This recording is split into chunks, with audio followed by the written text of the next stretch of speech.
Hello, my name's Laura and I'm here at Cats Protection in Hazelmere, and today I'm here with Cookie. And you might notice Cookie's got unusual ears. Unfortunately, Cookie had skin cancer on her ears and we've had to take the cancer away, and that means unfortunately she's had to have the tops of her ears cut off by the vet. Obviously she had an anaesthetic so she didn't feel any pain, and she's well, the good news is they got rid of all the cancer, so she's completely better now. And once these big spiky stitches fall out and her fur grows back, she's going to look just as beautiful as she always did. But she doesn't have any nice sticky up ears like the usual cat. So today I've got a story for you, and today's story is Elmo the Cat Who Doesn't Know He's Orange. And it's written by Barbara Cosgrave and Emma Waller, and they're local, they're from Surrey, and Elmo is a local cat. So today I'm going to read the first half of the story, and tomorrow we'll bring you part 2.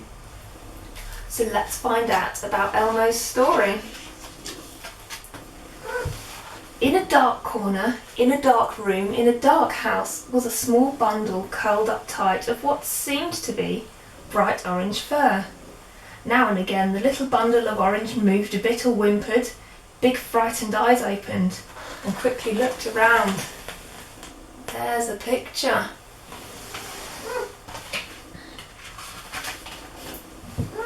It had seemed to Elmo that he had been there a long, long time. He was lonely and frightened, hungry and cold. The man who owned the house had been unkind to him, then left him alone for days, locked up in this house. He wished so hard that somebody would come and help him. It was night, and he had been here quite a lot of nights already. A moonbeam began to shine through the dark window, just onto the floor in front of him. The light made him open his eyes again. They were beautiful eyes, large and golden, with amber flecks and big dark pupils. They looked so sad. Elmo looked up at the moonbeam, up and out of the window, up to the night sky, and saw something so beautiful. A bright, twinkling, shining star.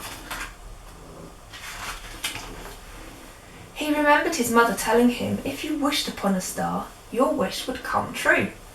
He had always remembered his mother's words, even though he hadn't seen her for a long time. He made a wish. His heart's desire, looking up into the night sky, he said, bright star, high up in the sky, if you can see me, if you can hear me, this is my wish. Please let someone find me. Please let someone love me. Please let someone take me to a warm home. And then he fell asleep. Mrs. Kindly, the next door neighbour, made a good decision. The man next door, a nasty, unpleasant man, had not been back to his house for quite a few nights. She knew he had a cat, and she wondered all week who was looking after it. Last night, just after dark, she had heard the cat meowing loudly. Meow, meow, meow. It sounded so lonely. She felt certain the poor thing had been left shut in the house alone. She was a kind-hearted lady and couldn't bear the thought of the little cat being hungry and frightened. So she called the RSPCA, the people who look after abandoned animals, and told them all about her worries. The nice man, who said his name was Fred, said they would investigate immediately that very morning. She put the phone down and hoped they wouldn't be too long. Elmo woke up and the sun was shining through the windows. He wondered if anyone was going to find him today. Surely the twinkling star last night would make his wish come true. Suddenly, there was a loud banging on the front door. "Anybody in there?" a voice said. "Knock, knock, bang, bang. Open the door, please." Elmo was feeling so tired he could hardly move. Could this be his chance? Slowly, on wobbly legs, he walked towards the front door and stood in the hall. He knew there was a space where the postman put letters through the door. Maybe they would see him. Knock, knock, bang, bang. Anyone there? Elmo meowed as loudly as he could and didn't stop. Meow, meow, meow. The letterbox opened and 2 kindly eyes peered through. "There is a cat in there," said the RSPCA man to his colleague, Sally. "I think we need to go in and rescue him." "We'll have to call the local police to do that. We don't have the authority," Sally said. "I'll call on my mobile, explain the situation to them, and ask for help." An hour later, a loud crash of breaking glass made Elmo jump as he ran away to hide in a corner. From his hiding place, he heard voices in the house. "Here he is," shouted Sally.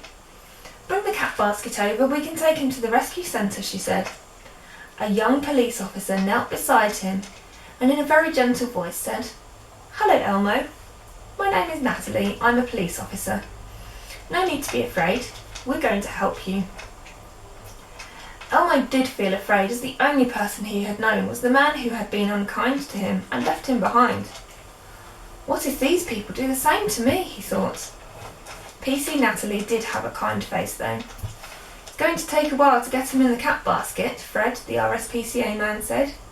"He's scared of us." "I've got some cat treats in the car," Sally said. "I'll get a bowl of water." "I'll phone in and tell the office we're going to be a little while," said Fred. "This little cat needs to understand. He will be safe with us." Chapter 2, Elmo goes to the rescue centre. Elmo watched and listened.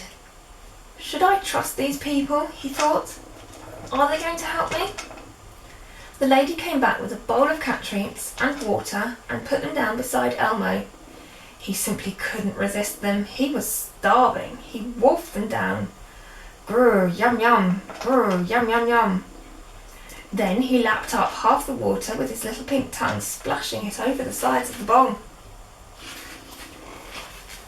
"Poor thing," Fred said. "So cruel to leave him alone in this house." There was a soft tap at the door. "Cooey," a lady said. "Can I come in? I'm Mrs. Kindly from next door. I rang you." "Oh, Mrs. Kindly, come in, come in. The poor little fellow is quite miserable. You were right to call us. We're taking him to the rescue centre. We'll look after him and find him a loving home." Elmo's ears pricked up. A loving home? Somebody to look after him? Was it real? Had the twinkling star heard his wish after all? The lady, Sally, from the RSPCA, reached out towards him, and for a moment he was frightened again and growled.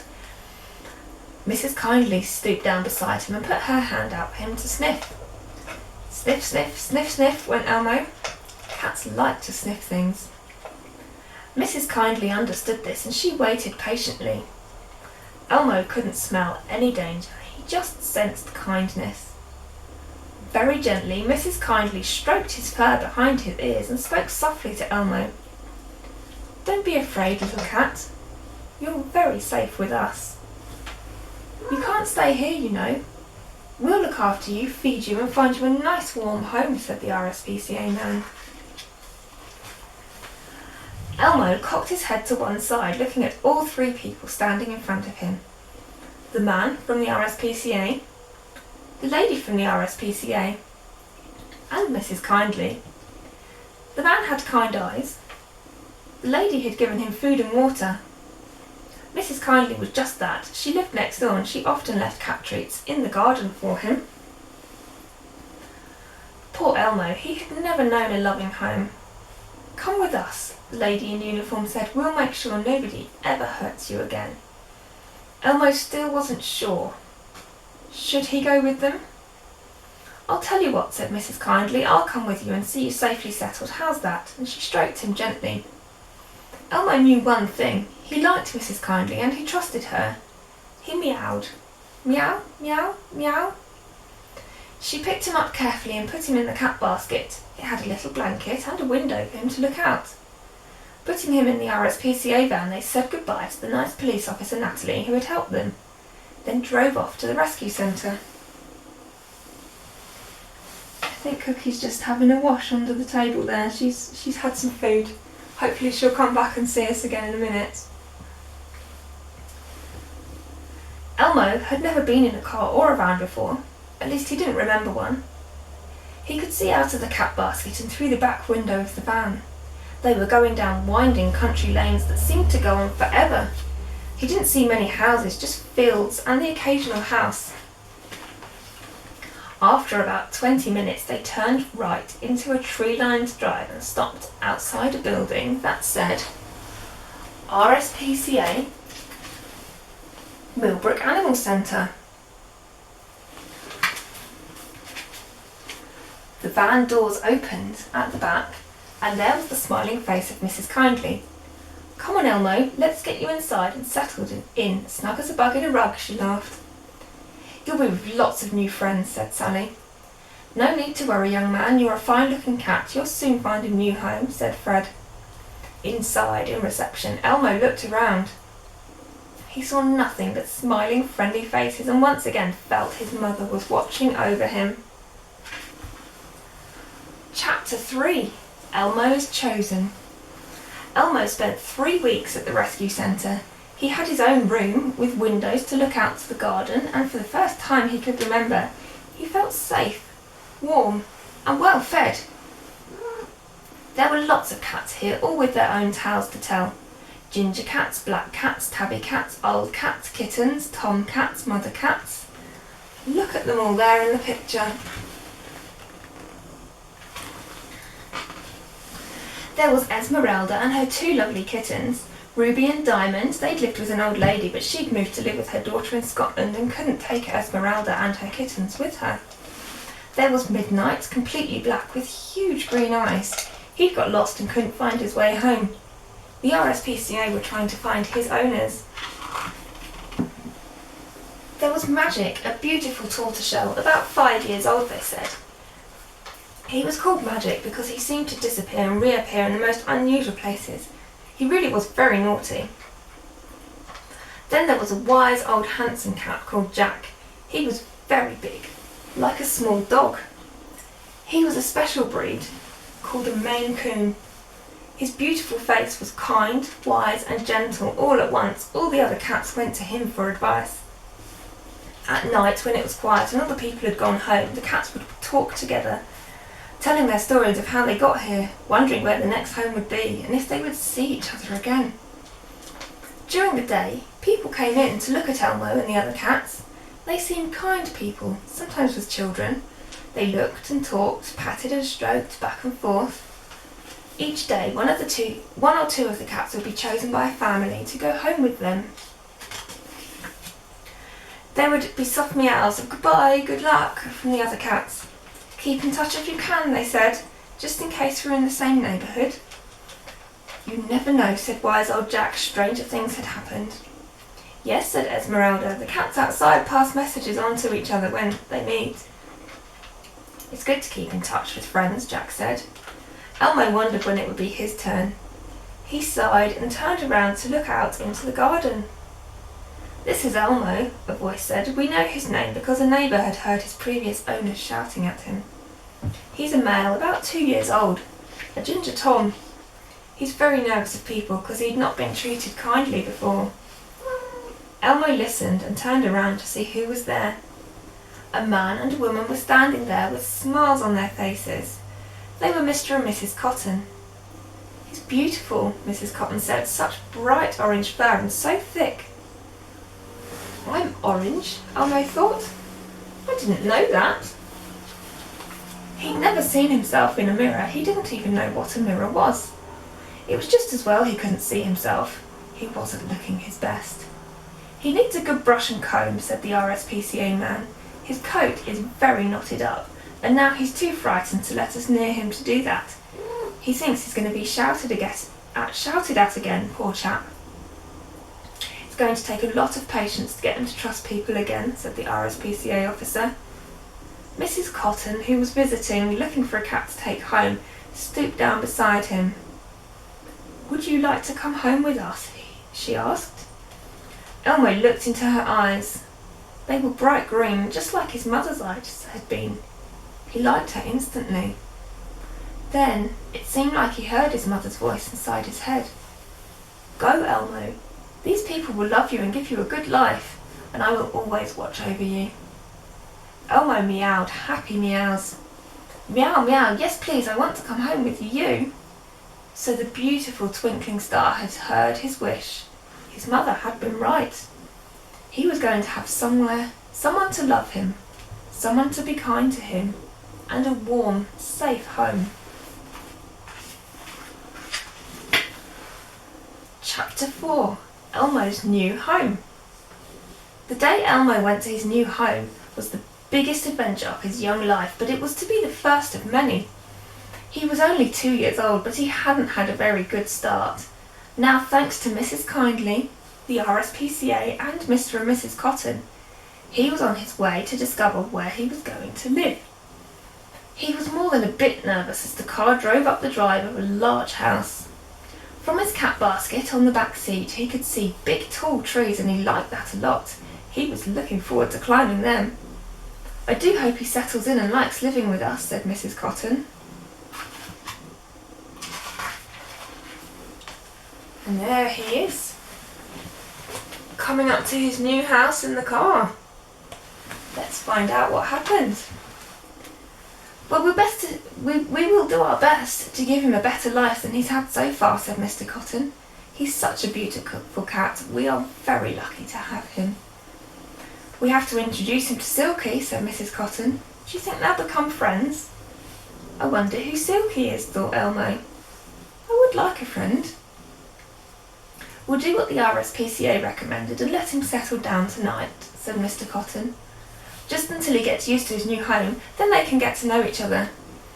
As Elmo thought about what he'd heard, the car stopped. He wobbled around a bit as Mrs. Cotton gently lifted the cat basket, with Elmo in it, off the back seat and out of the car. Elmo's ears pricked up. "Very quiet here," he thought. "No noisy traffic. Not like where I lived before." He shuddered. He didn't want to remember that horrible house. Elmo sniffed. Sniff, sniff, sniff. "It smells really nice, like fresh air, green grass, and flowers."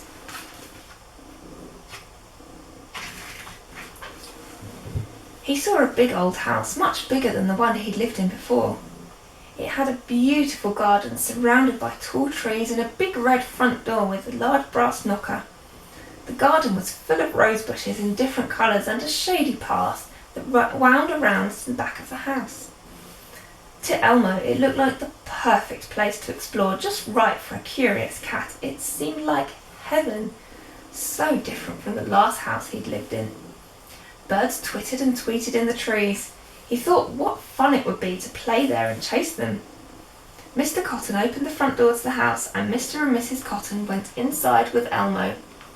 He was trying hard to be brave, but he was very nervous. "Come in, Elmo. Welcome to your new house," said Mrs. Cotton. "We hope you'll be very happy here." "Take him to the study," said Mr. Cotton. "We can set up camp for him there until he gets used to being here." "Good idea," said Mrs. Cotton. "The RSPCA said to keep him in one room for a few days so that he can settle down before we introduce him to Silky and the rest of the house," she said. Silky again, thought Elmo. Who's Silky? Very mysterious. Inside the room, Mrs. Cotton shut the door and put the cat basket down on the floor. "Okay, Elmo, time for you to get out," she said, and she opened the little door for him. Slowly, slowly, he crept out, nervously looking around, listening, sniffing, and using his instincts to check for danger. Mrs. Cotton seemed to understand. "You're safe here with us, Elmo. Nobody is going to hurt you." And here's Elmo. He's looking a little bit nervous, but I think he's going to come out. Elmo ventured a little further into the room. It was nice and cosy, with a big desk and a chair and a fireplace with an armchair beside it.